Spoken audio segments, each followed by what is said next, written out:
Good afternoon, everyone. My name is Nick Petrella, and I'm the event chairperson for Art Without Limits. Thank you so much for coming and hearing our final speaker of the day. Lynette Shy is the founder of Confluence Arts Solutions, a marketing agency built specifically for small and mid-sized arts organizations. She has over 2 decades of experience in arts marketing, and she specializes in helping artists and arts administrators grow their audiences. And she has a wealth of knowledge, and we're really looking forward to having her here, and hopefully we get a nice Q&A at the very end. So come on up and help us welcome Lynette Shy.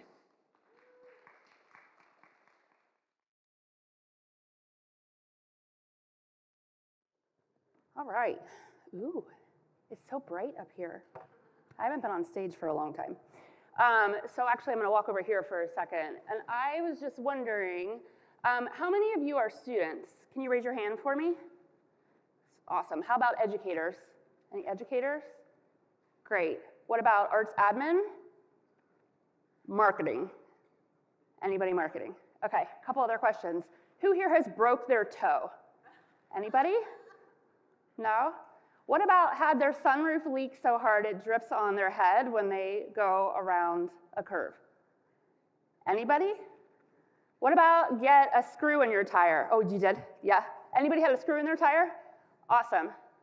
Anybody have a project where they're waiting on somebody else to complete their work before you can finish it?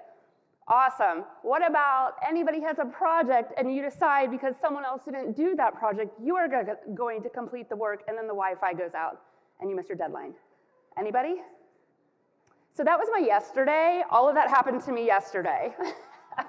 And so I just kind of wanted to come in here a little bit and talk about a term that I like to call overwhelm.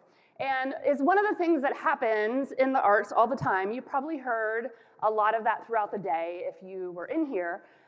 Overwhelm is probably one of, I would say, the most challenging things that happens in arts as an artist, as an arts admin, especially as a student. And so this is me 15 years ago. I used to run a nonprofit performing arts group called SNAP, and we wrote our own shows. We had performers that sang jukebox songs, and we had dancers that danced to tell our story. This is me 20 minutes before opening night. You can see everybody else is in costume with full makeup. I was also performing. I was stage managing. I was the marketing person. I was the director. I was a choreographer. And I actually used to go up and I would call the show from the booth in my costume, and then I would run down the stairs to go on stage, do my dance, run back up, and run back up the stairs. And at that time, I was doing it as a passion project for me. And so I actually worked at Ballet Met, which is a professional dance ballet company in Columbus, Ohio. And I walked in, and Amber, I actually used to work with Amber, and I walked into a meeting one day, and there was an audible, like, oh my gosh, Lynette, because I looked so pale. I actually had one of my colleagues, who was our development person, take off her scarf and put it on me because she thought that I looked like a zombie. And so I wanted to talk today about the challenge of trying to do everything all at once, all by yourself, and that's where you get into this overwhelm. And I believe earlier today, there was someone that talked about the stat about mental health for arts people and people that are in the arts admin roles. And it was right, it was 90% of people that are in an arts admin or an artistic role feel like they have mental health issues and need help with that. And so I wanted to bring up the cost of overwhelm. So I know this is marketing, so this sounds like really weird that I'm talking about this, but I promise I have a point. So some of the costs of overwhelm are, it can look like being on too many social platforms at once, so you can't actually consistently post on all of them. It can look like too many, should I be doing this, should I be doing that? It can look like too little time, too little money.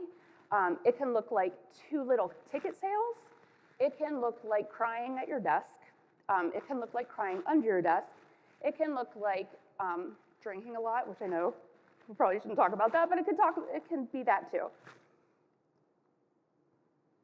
And so if we're talking about the cost of that, I wouldn't say that the opposite of overwhelm is clarity, but I would say that that is one of the solutions to overwhelm, is clarity. And when I'm talking about clarity, I'm talking about planning, strategies, and all kinds of different things that you can envision, that you can plan out ahead of time so that you don't burn yourself out during your art. Does that make sense? You guys can talk to me. I don't like to wait to the end to Q&A. Yes? Good? Okay. You don't have to bring the microphone either. We can shout. Okay. So we're going to talk about marketing now.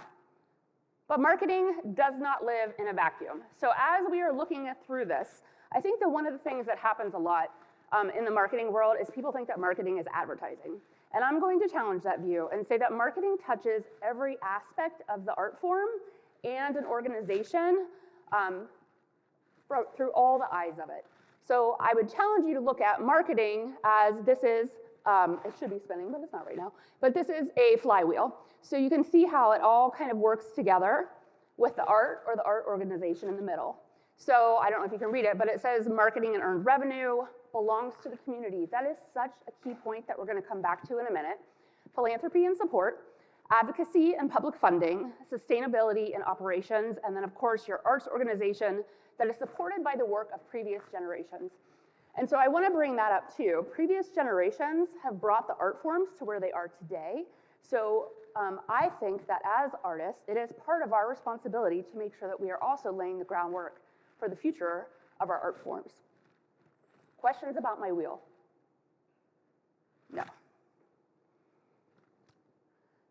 So in that little sliver where we talked about marketing, this is everything then that would typically fall within a marketing department. It's strategy, data analysis, web updates, multimedia, mass emails, advertising, publicity and PR, copywriting, and social media. So this is what I think it takes to create a full marketing plan that operates backwards. Can I go back? Yes.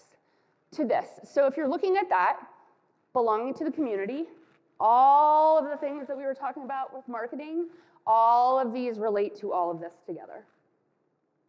Kind of, sort of. Nods. Yes. Okay, so why am I talking about all of this? It's connection. So today, earlier, we had people that had also broken their toe. So we are aligned. We had someone that had also had a sunroof leak. I could go up and I could talk to you right now about, hey, what kind of car do you have? What happened to that sunroof? And she would understand what I was talking about. We're building belonging, we're building community, and we're building connection, and that is what marketing is. I think that a lot of, actually, my son is in the room. And when he was little, I'm going to tell the story. When he was little, he told me that he didn't want to be a marketer when he grew up because he didn't want to lie to people. And I was like, oh my gosh, that's not what I do. My job is actually to put the product in front of the people that want what I have, like that need what I do. And ironically, he is also a marketer now, so kind of funny, but connection, relationship building, that is what marketing is. And if you're looking at it from marketing on scale, that it's relationship building on scale. So, sorry, I'm like way behind on my notes. Oop. There we go. So now I want to talk about the marketing lens. And so we're gonna look at this through everything that we talk about as it relates and rolls up to marketing. That's advertising, that is blog posts, that is your social media posts. Are you sharing who you are? Are you being truly authentic to yourself? This is like, I would say I want you to look at this as a puzzle. And if we're going back to a couple slides ago where we looked at all the different departments that we have, let's say that I gave everybody 100 pieces of the puzzle. And they're trying to each build the puzzle on their own, but they don't even know if they're missing pieces. How are you going to have clarity in what you're looking for if you're not working together with those other people to create that full picture of what you're trying to do? And so when we're doing that and we're looking at this picture that we're trying to create, I need you to be authentic when you are sharing stuff about yourself. You heard this a whole lot today. Don't try to be someone you're not. Like, you don't need to be someone you're not. You need to be your own true, authentic person. The second thing that we need to talk about is speaking human. So if you don't say something in a very,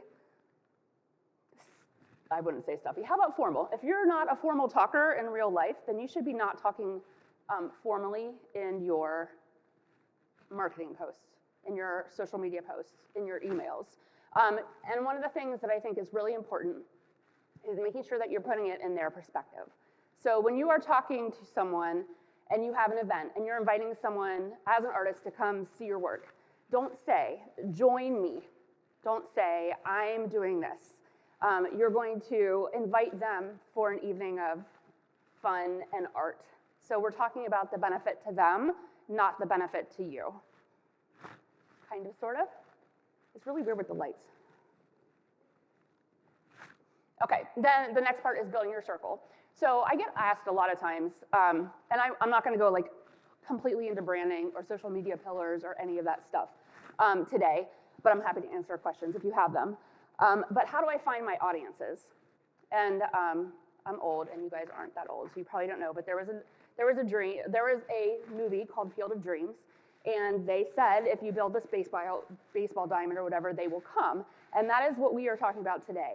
If you are authentic and you are putting yourself out there and you're telling them the benefit that they get by consuming your art and working with you and living through your art, then you are building your circle. So you are building those relationships all around you. Today, we're building relationships.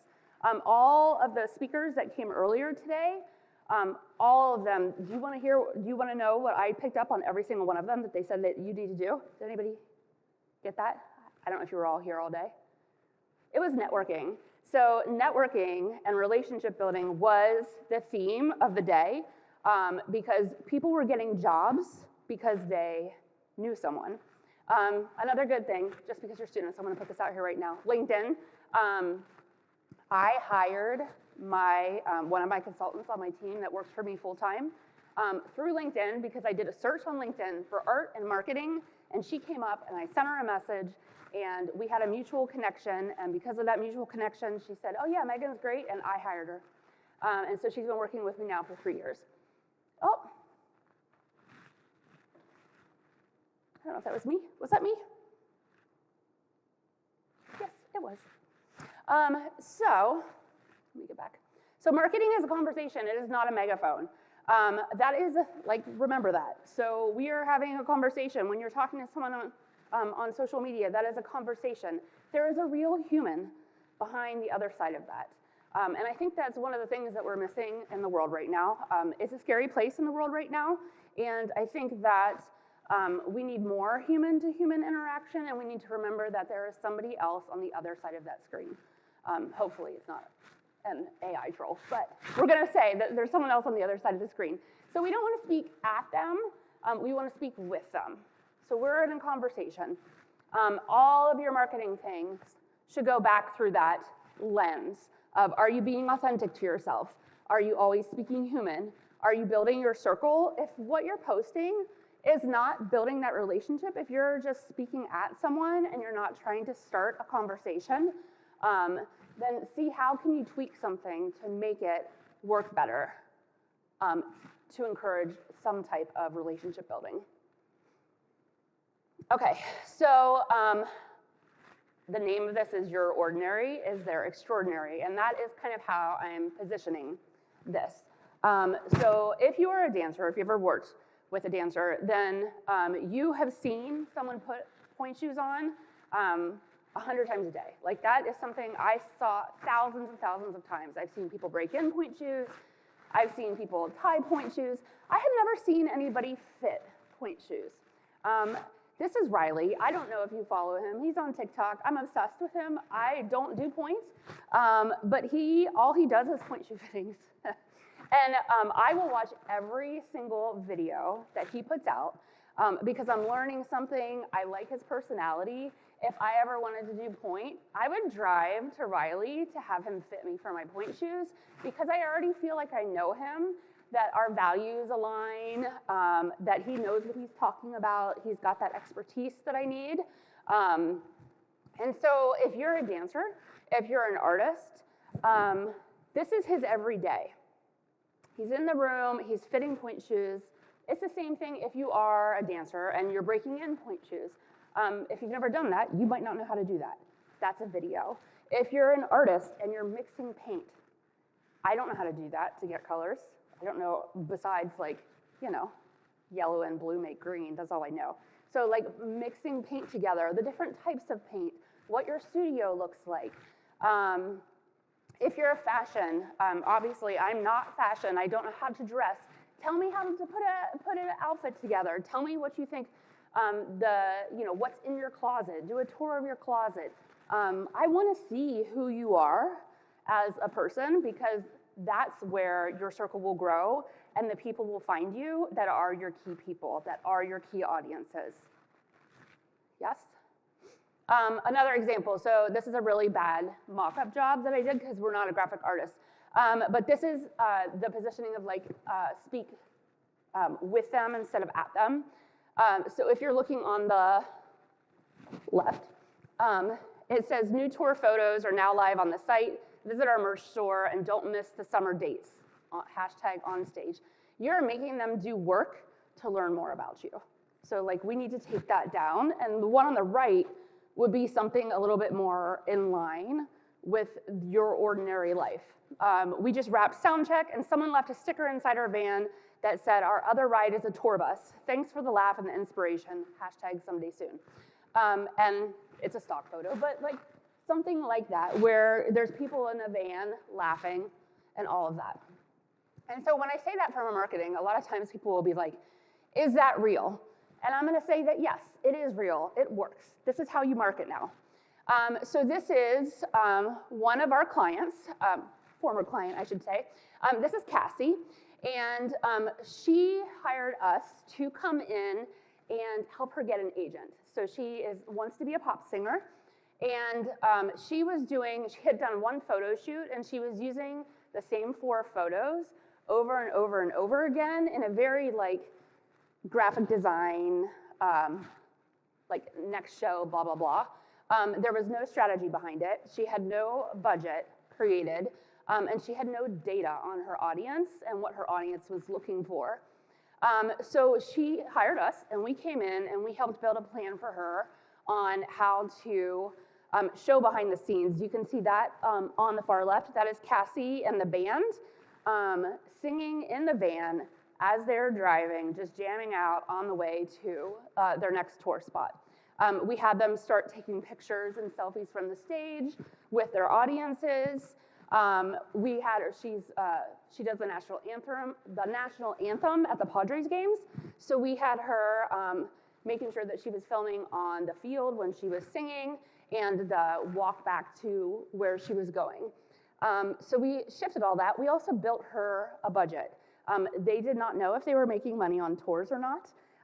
So we built budgets and we showed that, yes, she was making money on tours, and we also, it would tell her when it was time to decline a job because she wasn't going to make enough money or she needed to ask for more. And so other business plans that she needed in order to sign an agent, and happily she is no longer our client because she does have an agent. It took about 9 months for us to get her there, and so we're very excited. She's in Nashville this week. So this is another one. This is one that I did with Amber. So I put this in here. Yes, this is the most, out of everything that I've ever done in my life, this was the most touching and the most meaningful event that I've ever done. This was called Dance on Dakota. We did it for Ballet Met. We were approached by the neighborhood arts district and asked if we would be interested in coordinating something with them. And we ended up doing a dance in a median strip in between houses. the president of the arts district told us that it was a very underserved community and they had food scarcity. And so because of that, when we were putting this show and event together, we realized we needed to make sure that we were feeding the people that live in the neighborhood. So it was not only a performance, it was ballet. It was also, there was drummers, there was like hip hop dancers, and we had food and ice cream that all kind of was there for this neighborhood. If you remember several slides back, we talked about how the flywheel of marketing and everything, how everything works together, and I said a really big component of that is your community. We're fostering that sense of belonging in the community through marketing and through events and education by filling a real need that they have. We could have just brought dance there. We could have given them tickets to come see us at the Ohio Theater, the regular place where they would perform, but instead we brought it to them and we fulfilled a major need that they have. So when we're talking about looking through marketing as a lens, I want you to think about how can you also help support the community that you live in. This last one, just to throw some numbers in there, this is a summer stock theater in Connecticut. They came to us in 2023.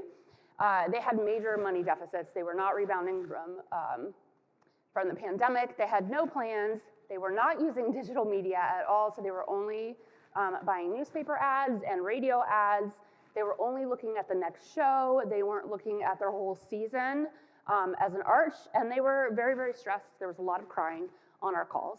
And so we came in and we helped them create community and build relationships, and now they have a 102% increase in earned revenue this year. Their goal, like they just ended their season last Sunday, and they doubled their revenue. So again, we've now brought in so many new audiences. They have a new audience rate of about 45%, and this year we implemented a new, sorry, I'm not checking time at all, audience return rate program to bring them back audiences again, and that is coming in at about 30% right now. So we're retaining audiences, which is amazing. One of the things that we did is we went on site and I observed behavior and how people were interacting, and one of the things we realized that they wanted to text their friends, they wanted to take pictures of the playbills, but there was no Wi-Fi there. It's very rural. And so we had them add Wi-Fi. And so now people have that socialization. They have this great bar outside. They are the only bar in town. So nobody else serves alcohol or anything like that. So they started doing open mic nights where the performers would stay and they would sing together. They put puzzles on the tables to encourage people to socialize with each other and really build community. The actors and the musicians come out after every show and meet and greet the people. And they hired a content team that is there all the time and really is helping encourage relationship building. So it does have financial payoff too. So the question would be then, what if you don't have to do it all? And I'm going back to clarity again. So I feel like a lot of what I hear all the time is I don't have enough money, I don't have enough resources, I don't know what to do. I'm doing everything, I'm running as fast as I can, and I'm burnt out. I'm just burnt out. And that is then the clarity. And so this is, I'm so far behind, I'm sorry. I'm used to just talking and not actually presenting.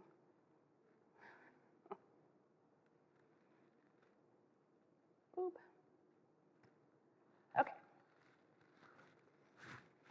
So this is our belonging filter. So as you're looking at your marketing, advertising, again, it's everything that touches every aspect of the organization or the art. Are you being real? Are you being authentic? Are you filling a need for them? And are you talking about how you're filling that need for them? Are you connecting and building bridges? Because that's what builds belonging. I went really fast because I talked really fast. So I'm very quick. Do we have questions? Yes. Check, check. I'll put the mic on. Mic. Thank you. I really enjoyed that. So I have a question, which is, what happens when you're an art organization or someone like myself, who's like the only person? Oh, I am running like that, exactly like you said in the beginning. How much does that cost, and what happens if you don't have a marketing budget? How do you pay for that? So there are ways that you can market for free. And so my thing would be, are you doing emails? That is the highest converting form of like advertising right now, and it's free. So if you're not collecting emails, you're not marketing on emails, that's step one. Once you start doing that, if you can start to increase some of the revenue, then step two is adding social media advertising, because you can do a lower amount. Right now, Meta is what's working. Sorry, Meta sucks, but it's what's working right now. So we're spending I have so many words sometimes and they just come out all at once. $9 a day is the threshold right now on Meta. So if you're doing the Meta advertising, you're gonna wanna schedule for $9 a day. We like to say for 5 days. So if you can find $50 and you can push out $9 a day, that would be step two from a financial standpoint. Meta is pay to play at this point. So organic posts are only seen 6% of the time. So it is important to post organically for two reasons. One, because when you post organically, you can see what type of content is doing really well. If it's doing well organically, then you can put money behind it and get a further reach, because it'll probably do well with a little bit of money behind it. The second reason is you're trying to do long-term growth. So even if it's only 6%, the more followers you have, the more people are in that 6%. Kind of, did that answer a little bit? Yeah. And we do have like trainings and stuff for free, because that's why we started Confluence, is because I was that person crying. I was the overwhelmed person. I was where you are right now, and there was no resource, and that's why we started the business. Other questions? Any other questions?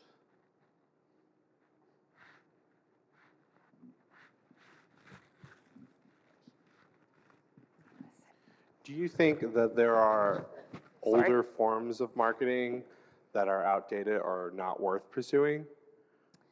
Did you say older forms? Yeah. I think that there are traditional forms of marketing are great if you have a large budget. So if you have enough money to do a billboard, a newspaper ad, a radio ad, a TV ad, absolutely, you should spend that, but only after you maximize your spend on social. So I would do, right now, Meta first. If you're a nonprofit, which a lot of you are students, but if you're a nonprofit organization, then Google has a grant program that's $10,000 a month in free Google ads. I would do that if you have that ability. And then after that, it would be just a straight Google ad. They have a new one called PMax. I would do that. And then I would go into more traditional. I would do, unfortunately, Spotify also, but every company sucks right now. But I would go then Spotify before I would do traditional radio. Does that make sense? So Meta, Google Grant, Google, Spotify, traditional media then on top of that. And I would do OTT, which is streaming TV over a regular TV ad too, right now. Yeah.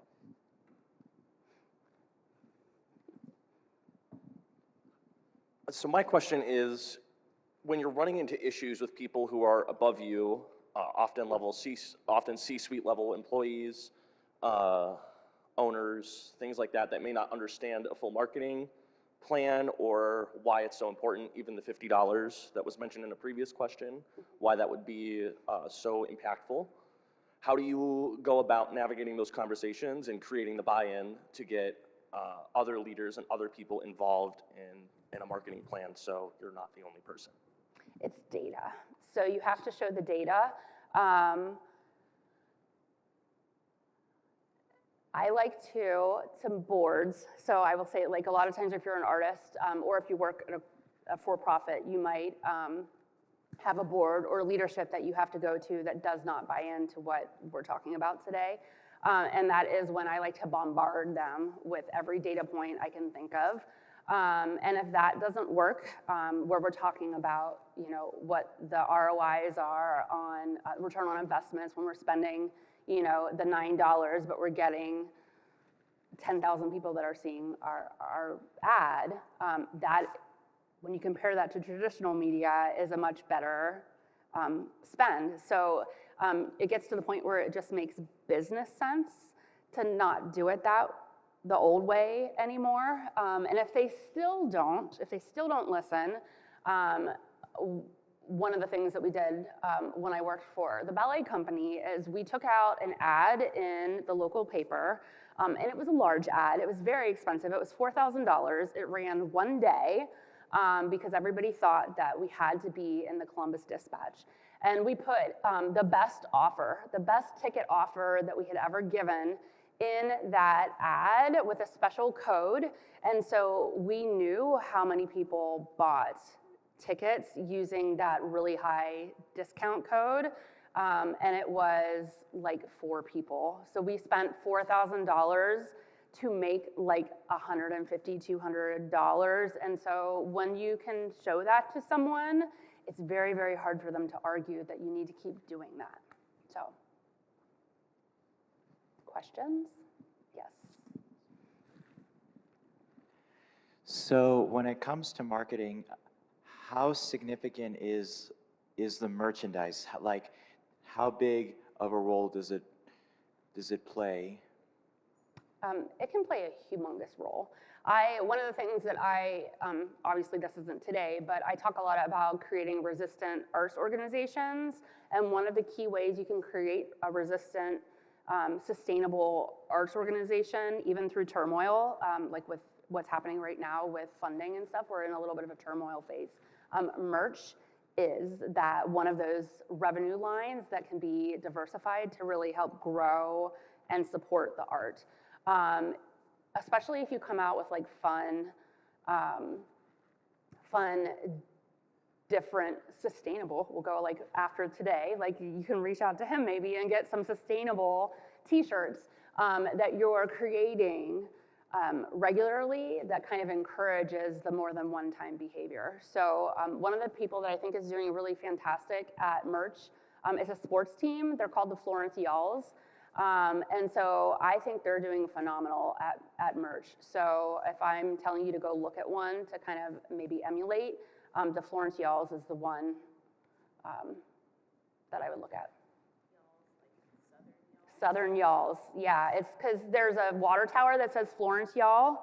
So they renamed the baseball team the Y'alls, and then they actually even have like a T-shirt with the water tower on it. I just think it's really great branding. Yeah. Do you have any advice for keeping marketing efforts like email lists, posts, and merch organized and not getting overwhelmed? Overwhelm is the problem. I use Asana. So it is, it's free. There's a free tool called Asana. And so that's where I organize like all of my projects, and that's where all of our clients are organized that way too. And then I just have a folder system that lives in all of that together. So, and I'm a Post-it girly, so I have a ton of Post-it notes all over my office. Yes.